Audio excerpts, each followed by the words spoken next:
What's up, everyone? It's your boy DJW Gaming back at it again with another zesty upload.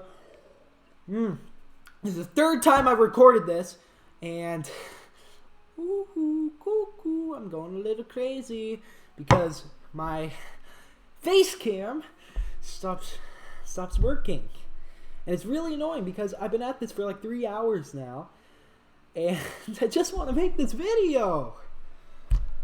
All right, so. Sony, if you want to sponsor me, I have a PlayStation shirt, so I don't know. Could be a good sponsor, right? Yeah, you never know. I got the OG sunglasses on. They really complement the shirt. Alright. So, we are going to be ranking the Fallout games from worst to best and discussing the best and worst aspects of each. So yeah, let's just start. Alright? Let's just start. So, no, that face cam's a little too small. Put it up here in the right hand corner. Perfect. Now let me just make sure my microphone is still recording and recording well. Good, it is. Okay. Because I don't want to do this another time. Alright. So, what we've got here is an interesting collection of games.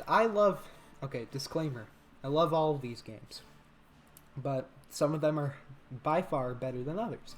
So, of course, where would be a Fallout ranking list without starting with the original Fallout 1? So, for Fallout 1 and Fallout 2 is their lore, their story, their locations, their characters, everything about them is so detailed, and they put so much work into it.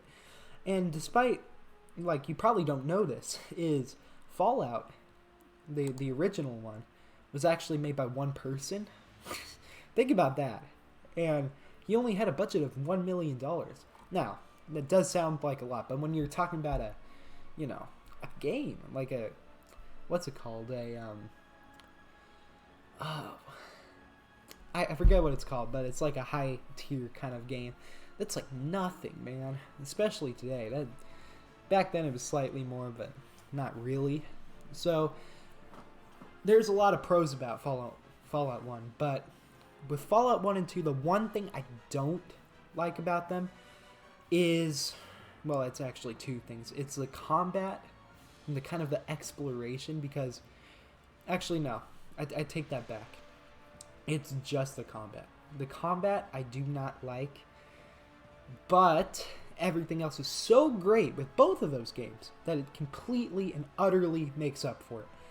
So, when talking about Fallout 1's original story, so basically it starts out very simple. You're going to get a water chip for your vault because the water chip in the vault broke, so you have to get a new one so everyone can, live. So it starts out very simple, and the crazy thing is, this isn't really replicated in any other Fallout game. Is the story just develops organically. It's not like you don't know what's gonna happen in the beginning, and it slowly evolves from a very simple kind of fetch mission to saving the entire human race. So things get pretty crazy, I'll tell you that. And the crazy thing about the villain, the Master. Let me make sure my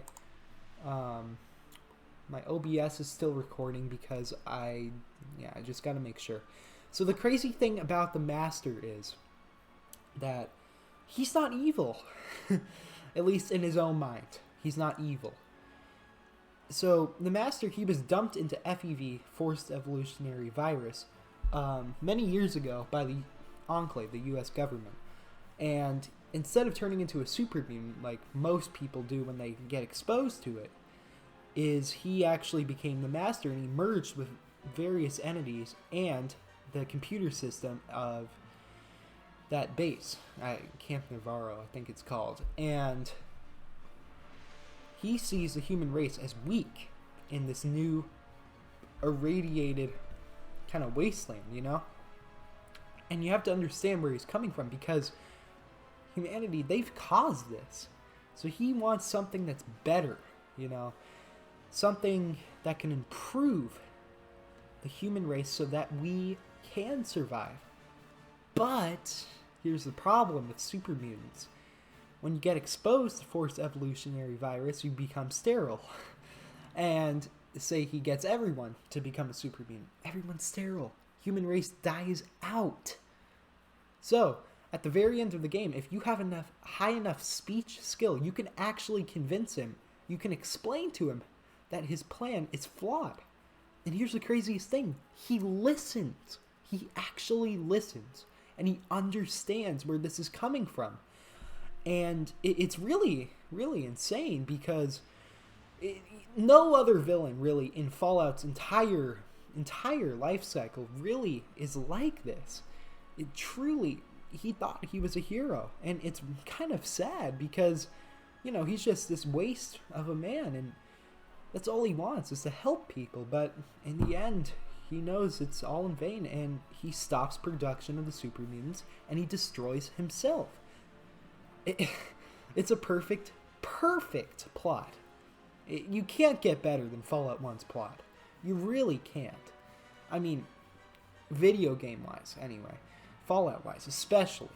So, because of that, Fallout 1 is going to an A. Not an S, because of the extremely poor fighting mechanics. Otherwise, it would be beyond an S. But it's very hard to play. The story itself is amazing. But actually playing it is the real challenge. And personally, I'm just not that good at it. So I kind of stick to watching lore videos about it, not really playing it that much. So we'll just go in order, actually, chronologically. So Fallout 2 is next. Now, Fallout 2 has the Enclave. It's where the U.S. government is kind of brought back in to the whole story. And they're very interesting because they actually, they want to do two things. They want to sterilize the wasteland of all the mutations that have occurred because of them. They caused this. Remember this. They caused this. And now they're punishing their own people for something they did by killing them all. And then leaving the planet in, their plan was to build seed ships to colonize other worlds, okay? To save the human race, the non-mutated human race that they, remember, they caused this. And they are sterilizing the people that they irradiated. That's how, messed up they are. They're really, really evil. And the thing is, they're the U.S. government. They actually are the U.S. government. It's insane. And there's great characters in Fallout 2, like Frank Horrigan. The president, I forget the president's last name, but he's really good. It's quite brutal, too. Like, the residents of Fallout 13, they're all massacred at the beginning of Fallout 2. Just because they were looking for the sole survivor. And it's I don't know. It's just really incredible. But, once again, they missed an opportunity to improve the combat, and they didn't. So because of that, I'm going to have to put Fallout 2 next to Fallout 1. Unfortunately. It pains me to do that, but trust me, they're both really good games. I'm not saying they're not. I'm not saying they are not good games. They are amazing games.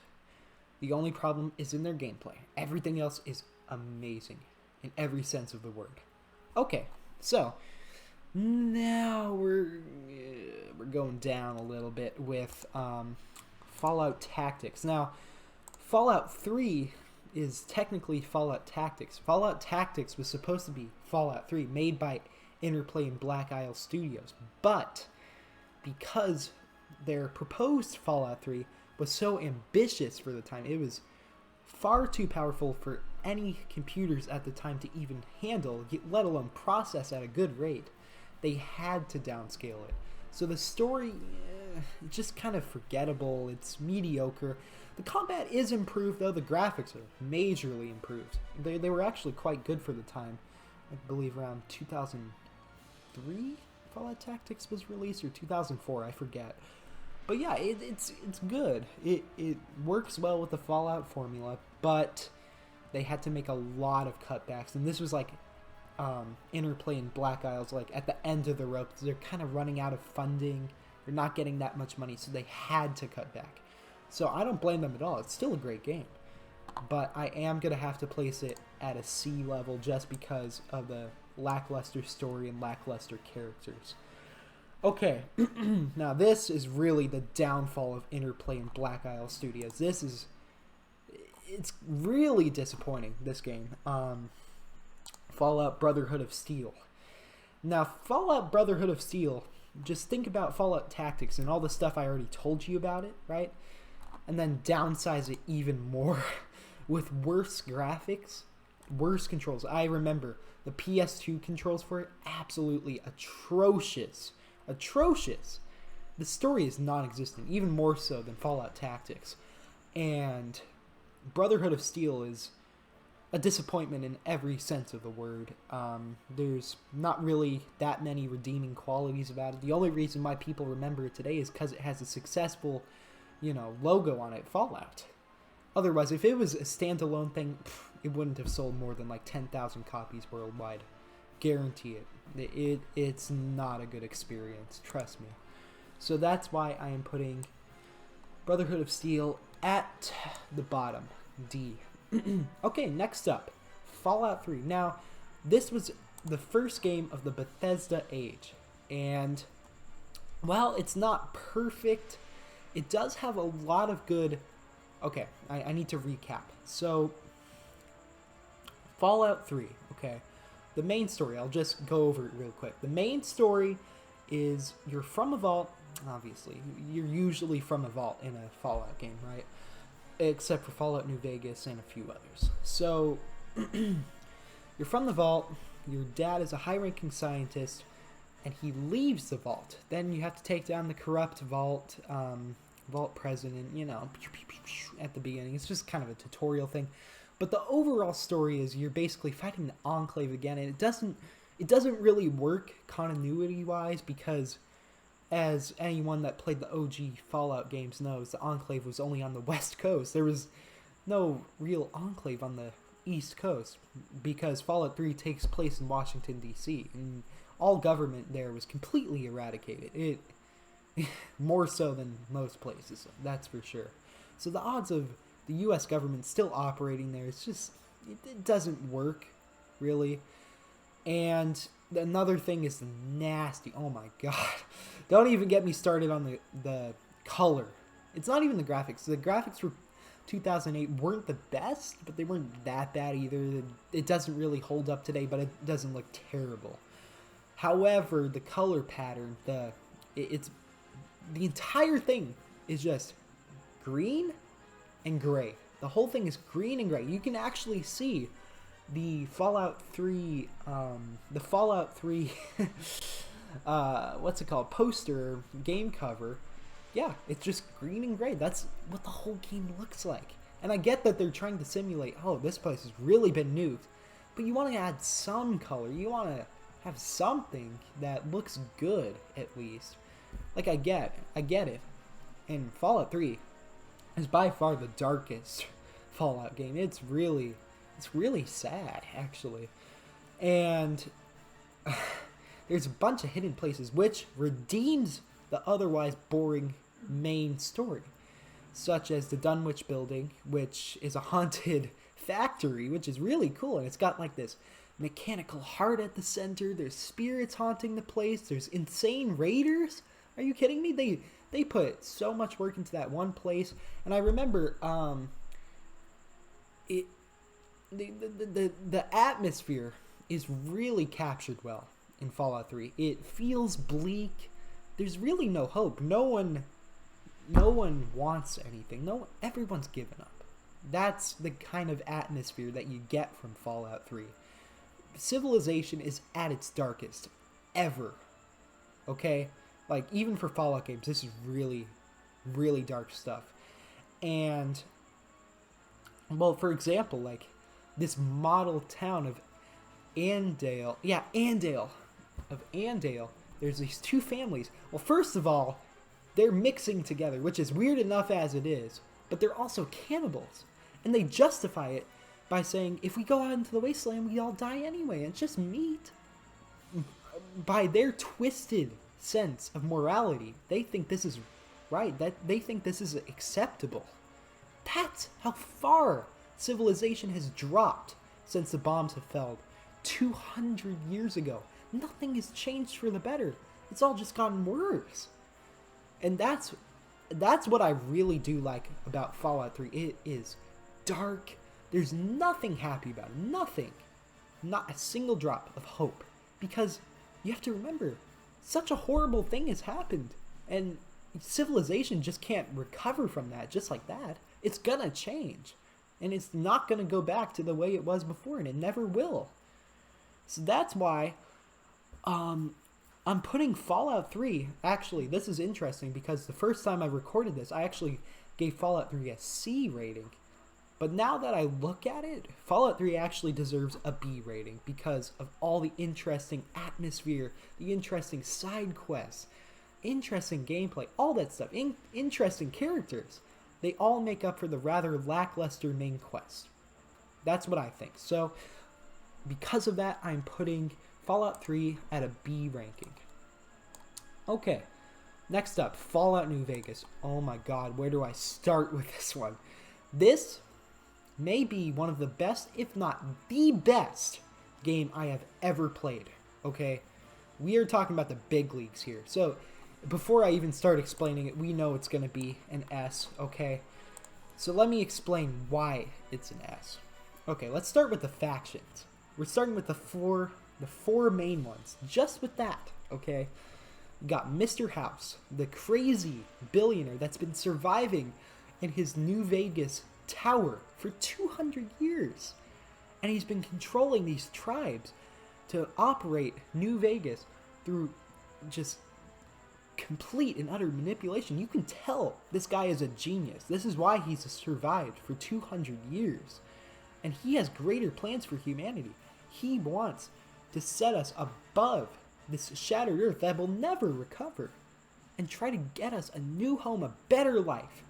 But of course, he could just be lying about that to meet his own end. That's the beauty of it. You don't know. And you never do, because he's a businessman. He doesn't tell you all his secrets. He manipulates people. That's what he does. That's what he's the best at. And then, that's just one faction.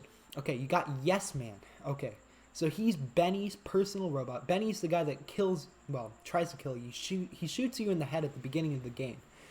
And you discover Yes Man after killing or incapacitating Benny.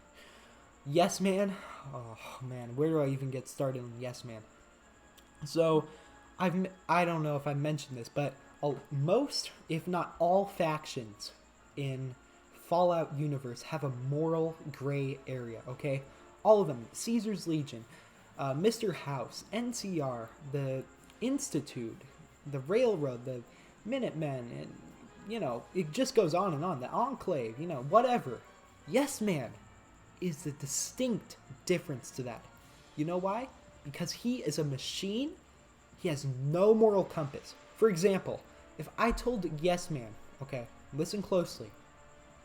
If I told Yes Man to go, you know, take his robot army that I control, because I control Yes Man. Remember that. I control Yes Man. Yes Man says yes to anything that I order, okay? So I tell Yes Man, take your robot army and kill everyone in the strip. He will do it without even baiting an eye, because he's a machine. Or I could tell him, take your robot army and distribute, you know, supplies to everyone in the strip and make them happy. He'll do that too. That's the unique thing about Yes Man. He has no moral compass. He is a machine. His moral compass is dictated by what your personal moral compass is. You can tell him to do whatever you want. He will do it. It's all up to you. He doesn't try to manipulate you. He doesn't try to get his own thing. He's all for you. He will do anything without any thanks, nothing. He will do anything you want. Okay, moving on to Caesar's Legion. Now, Caesar's Legion is a special one because Caesar, Edward Salo, he was a very intelligent young man, and he grew up in the Followers of the Apocalypse, a very enlightened, smart medical group. And, thinking like that, oh, he's going to be a nice person, he's going to be smart, he's going to help people. That's the thing. He is a sociopath. He is a natural sociopath. He thinks so highly of himself that he goes on to form this massive legion to conquer Arizona, Utah, Nevada, most of Nevada until they meet the Strip. I'll get to that in a second. Arizona, Colorado, all the Midwest. He conquers the entire Midwest under all these tribes. But here's the catch. He is a dictator, and he's basically reforming the Roman Empire, right? He's using all the same laws, the same traditions, because he thinks that'll work. That'll restore civilization to what it once was at its height, which he thinks, in his own misguided judgment, is the Roman Empire, right? Okay, so here's the problem. He has a massive, massive brain tumor, right, in his head. And he's only got a few months, if a year, to live during the events of New Vegas. And here's the problem. He's a dictator. If he dies, the entire legion collapses. So you gotta think about that, because not only are they crucifying people on freaking telephone lines, I mean, they're doing horrible things, don't get me wrong, but they're also trying to bring back civilization. So it's a very gray area, especially with Caesar's Legion, because it's not like they're massacring people, they're just killing people that fight against them. And in Caesar's own misguided view, he thinks fighting against them is fighting against civilization returning itself. So he thinks it's very much justified to kill and enslave those people. He doesn't do it personally, he does it because he has to sustain his empire. Okay, last but not by any means least, the New California Republic. Now, you were introduced to NCR in Fallout 1 in the town of Shady Sands. Then in Fallout 2, they become a smaller conglomerate of various towns known as the New California Republic, and they're trying to conquer all of California under this democratic banner. That's the thing. They're trying to be like the old U.S. government. But there's a lot of problems with this. First of all, it's a bureaucracy. They can't really help the people on the outskirts of their borders. Very few people are actually benefiting from NCR rule, and the ones that are have been in it for decades, okay? The people on the outside, nothing changes except they're more of a target to Caesar's Legion, Raiders, the Khans, all those people, because they hate the NCR. So these people in the towns, they don't even get to choose. The NCR takes them over. It's not democratic at all. That's the thing. That's the problem with the NCR, is they're hypocrites in every sense of the word. And the problem with hypocrites is, that you can never trust their word. So just because the NCR says, hey, we'll take over New Vegas, but we'll install a democratic system and everyone will be safe. So that doesn't mean they're going to do it. We've seen in the past that they don't do it in New Vegas. That's the thing. That's why they're so...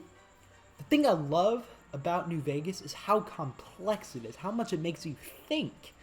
Because none of the factions are purely good, purely evil. They're all morally gray, and it's tailored to how you personally think, which is the best fit. And that's the great thing. There's no actual villain of Fallout New Vegas. It's who you decide is the villain. It's who you think is the villain. That's why I love it. I absolutely love Fallout New Vegas. Okay, we got two more. Next up, Fallout 4. Okay, so I'm kind of partial to Fallout 4 because I don't know, something about it I just love, okay? Don't get me wrong, okay? The main quest is it's very similar to Fallout 3, okay? And, it's it's not find your dad, it's find your son this time. Save it from the Institute. Now I'm just going to go over the factions in Fallout 4 real quick, but I am going to discuss more stuff in that. So first off is the Institute themselves. Now they're basically a bunch of scientists that have stayed underground. What I can only assume are old government bases that they've retrofitted to suit their needs. Now they're trying to bring this high level of technology back to the wasteland. However, they want control of the entire wasteland. Of course, no one really wants that, but they genuinely do want to help people. That's the thing. But another thing about the Institute is you have to remember all this technology, right? This caused this nuclear war in the first place. So in a way, you don't really want it back, because if this happens again, no one's surviving. It's a bloody miracle that anyone survived the first nuclear war. Thousands of warheads hit the Earth, and still some people survive. But if it happens again, no one will survive. I can guarantee you that. Okay, so then you got the railroad. Well, actually, I have to explain one more thing about the Institute is they make synths, which are basically robots, but they act like humans, right? So then there's this blurred line about what really is humanity. Is it because you're born out of a mother? Or is it that soul inside of you that makes you human? Is it your flesh and blood? Or is it your personality that really changes you, that shapes you into the human that you are? Does it even matter that if you're alive or not? You know? That's the real deep stuff of Fallout 4 right there. Okay, so the railroad. The railroad is trying to save synths from the Institute because the Institute does not treat them as human. The railroad does, and they're trying to get them out of Institute reach so they can live a peaceful life. And on the outside, it sounds like, oh, these are obviously good guys, right? But you have to realize, if they're letting all these synths go, what if the synths start replicating themselves, right? And then they overtake actual living, breathing humans, and then they wipe us all out. Then life is gone forever. It's gone. You'll never get it back if that happens. And then those synths will just be wandering the earth for millennia, doing who knows what. Okay, so the Brotherhood of Steel. Now, I do have a few problems with the Brotherhood. This is going to sound kind of weird, and I don't want to say the actual word, but they seem a lot like the Third Reich, that is Germany. Now, the reason this is, they're very much into genetics. They're very selective of who they let in. They don't like mutants at all. They kill them on sight, which is pretty brutal. These people, you have to remember, these mutants, they don't want to be like that. It just happened to them. But of course, the Brotherhood's excuse for this is, well, we're just putting them out of their misery, you know? It's not out of cruelty, and you have to think about that as well, because there's feral ghouls as well. They're completely insane, and they're very dangerous. Super mutants, once again, they're crazy, and they're very, very dangerous. So you have to weigh your options, because the Brotherhood, wow, it's seeming very, very much evil. In a way, they are doing a service to the Wasteland because they are removing these dangerous threats when no one else will, because they have the technology to do it. Okay, last but not least, the Minutemen. Now, you're probably thinking, oh, DJW. The Minutemen, they're the most boring faction ever. They are so morally good, there's nothing interesting about them. That's where you're wrong, okay? And by the way, guys, none of this is scripted. I don't have a script. There's nothing here. I'm doing this all just first time, okay? So here's the thing with the Minutemen. You have to remember Preston Garvey, okay, and the Minutemen. This is kind of hard to explain, but think about the raiders. They always have you attacking raiders or defending settlements, right? But you never question, really, why these settlements, why aren't we protecting the raider settlements, you know? Because these raiders, they're just trying to survive too. And they don't have the resources to farm their own goods. They don't have the resources to trade. That's why they raid. That's why they do what they do. They don't do it out of pleasure. They do it because they have to survive. And Preston Garvey, he just sees through them like a glass wall. He's just like, no, they're evil. We need to kill all of them. And that's horrible. You have to see the other side. Because if you don't, you won't understand where they're coming from, you know?